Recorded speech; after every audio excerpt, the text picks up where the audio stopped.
చేస్తున్నటువంటి పవన్ కళ్యాణ్ గారికి సందర్భంగా ధన్యవాదాలు తెలియజేస్తూ చాలా మాట్లాడాలి కానీ ఆయన మాటల కోసం మీరంతా ఎదురు చూస్తున్నారు. నాకు తెలుసు ఈ విధంగా రాబోయేటువంటి రోజుల్లో ఇవాళ ఒక విషయం చెప్పాలా ముందు, ఇవాళ ఇటువంటి అభివృద్ధి కార్యక్రమాలు జరుగుతున్నాయంటే ఇవాళ పెద్ద ఎత్తున ఏదైతే గత ఎన్నికల్లో తెలుగుదేశం పార్టీని భారతీయ జనతా పార్టీని కూడా సమన్వయం చేసి గతంలో ఉన్నటువంటి రాక్షస ప్రభుత్వం సన్నాసి ప్రభుత్వాన్ని ఇంటికి తరిమి కొట్టాము అంటే ఆయన బీజేపీని తెలుగుదేశం పార్టీని సమన్వయం చేసినటువంటి విధానం. సొంత ప్రయోజనాలని సొంత పార్టీ ప్రయోజనాల కన్నా నాకు రాష్ట్ర ప్రయోజనాలు ముఖ్యమనేటువంటి ఆలోచనతో నిరంతరం చంద్రబాబు నాయుడు గారితో నరేంద్ర మోడీ గారితో వారిద్దరిని సమన్వయం చేసి ఇవాళ ఇన్ని అభివృద్ధి కార్యక్రమాలకి శ్రీకారం చుట్టడానికి ముఖ్యమైనటువంటి వ్యక్తి పవన్ కళ్యాణ్ గారు అని చెప్తూ మరొక్కసారి ఆయనకి ధన్యవాదాలు తెలియజేస్తూ సెలవు తీసుకున్నాను. జై హింద్, జై భారత్. అందరూ నిశ్శబ్దంగా ఉన్నారు. చలో రే చల్, చలో రే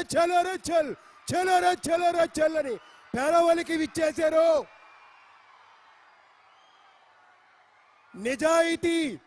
నిజాయితీ ఆయన మార్గం, పోరాటం ఆయన ఆయుధం, ఆత్మ శోధన ఆయన సాధన.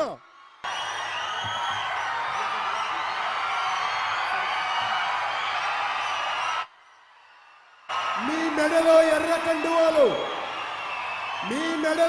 కండువాలు, పెరవలి సూర్యోదయం ఈ వెలుగులు చూడడానికే కదా. పెరవలి సూర్యోదయం ఈ వెలుగులు చూడడానికే కదా. స్వర్ణాంధ్ర భవితను మార్చిన నేత ప్రధానమంత్రి నరేంద్ర మోడీ గారు హృదయం మెచ్చిన నేత, ఉలి దెబ్బలు తిన్న శిల్పం, కాల పరీక్షకు నిలబడ్డ విజయ తేజం, అంజనీ పుత్రం. ప్లీజ్. Thank you sir.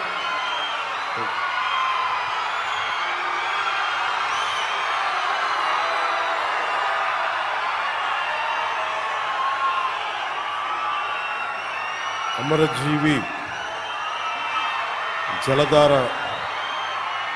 కార్యక్రమం సందర్భంగా మన పెరావలి గ్రామం